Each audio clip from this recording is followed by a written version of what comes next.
अस्सलाम वालेकुम दोस्तों। आज मैं आपको स्पिनिंग टॉप के बारे में बताऊंगा कि जब फॉरेक्स मार्केट में जब ये एक सिग्नल हमें आए तो उस वक़्त हमें क्या करना चाहिए, मतलब कि कौन सा ऑर्डर प्लेस करना चाहिए। बाय का ऑर्डर प्लेस करना चाहिए, सेल का ऑर्डर प्लेस करना चाहिए या कि वेट करना चाहिए। तो इसका जो अगर जब हमें ये सिग्नल मिलता है तो हम इसका अगर बाय करते हैं या सेल करते हैं तो इसका स्टॉप लॉस क्या होना चाहिए और उसका टेक प्रॉफिट क्या होना चाहिए। अच्छा, सबसे पहले तो आप ये देख लें, ये दोनों जो है ना, ये दोनों ये हैं स्पिनिंग टॉप। ठीक है, स्पिनिंग टॉप इनको कहते हैं, चक्री भी कहते हैं, मतलब कि लाटू भी इसे कहते हैं। आपकी इसकी शेप देख लें, उसकी तरह की है। तो जब भी ये मार्केट में आता है ना, तो बाकी चार्ट में जाके मैं आपको इसके प्रॉपर बताता हूँ कि स्पोर्ट पर हो तो हमें कौन सा ऑर्डर प्लेस करना चाहिए, अगर ये रेजिस्टेंस पे हो तो हमें फिर कौन सा ऑर्डर प्लेस करना चाहिए।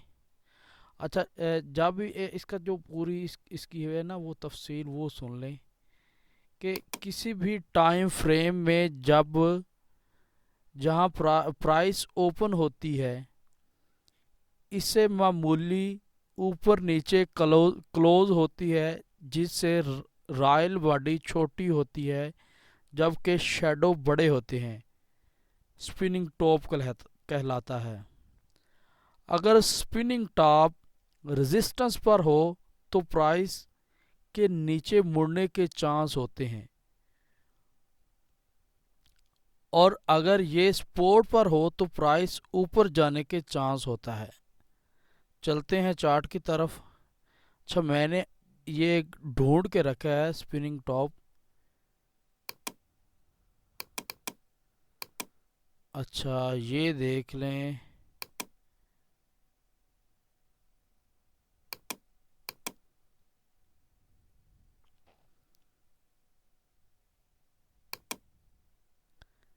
ये एक ऊपर रेजिस्टेंस पर ना एक स्पिनिंग टॉप आया है। ये चेक करें। ठीक है,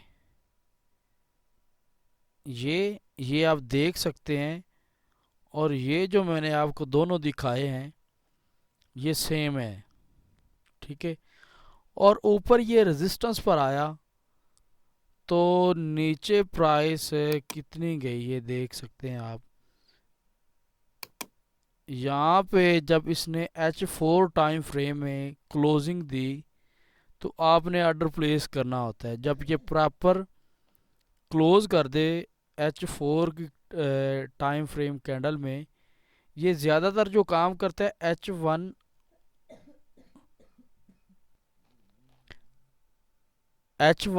और H4 टाइम फ्रेम, इससे जो यानी कि कम से कम H4 या H1 टाइम फ्रेम आप यूज़ कर सकते हैं।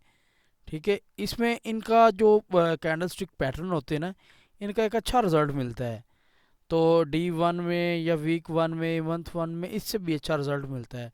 लेकिन कम से कम आप H1 यूज़ करें तो इसका अगर बेहतर नताज आप हासिल करना चाहते हैं तो। अच्छा, इसका स्टॉप लॉस की पहले तो बात करते हैं। अच्छा, यहाँ से हमें एंट्री इसकी मिली जब ये प्रॉपर एक स्पिनिंग टॉप बना, इसने क्लोजिंग कर दी। Next candle H4 time frame की जब ये स्टार्ट हुई, जिस टाइम फ्रेम में आपको ये मिले तो आपने ट्रेड भी उसी टाइम फ्रेम में प्लेस करनी है।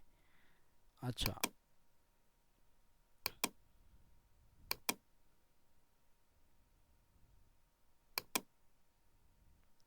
इसका इसका जो बाज़ औक़ात देखें, जब ये क्लोजिंग इसने दे दी इस लेवल पर तो इसका स्टॉप लॉस बन रहा है, इसके इसकी जो ऊपर प्राइस है ना, यहाँ पे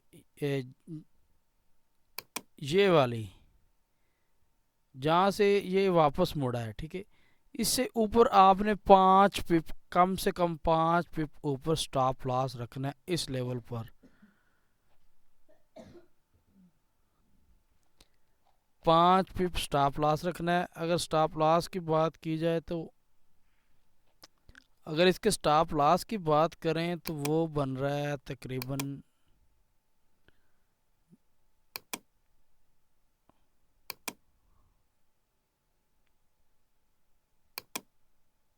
देखें यहाँ पे इसने क्लोजिंग दी,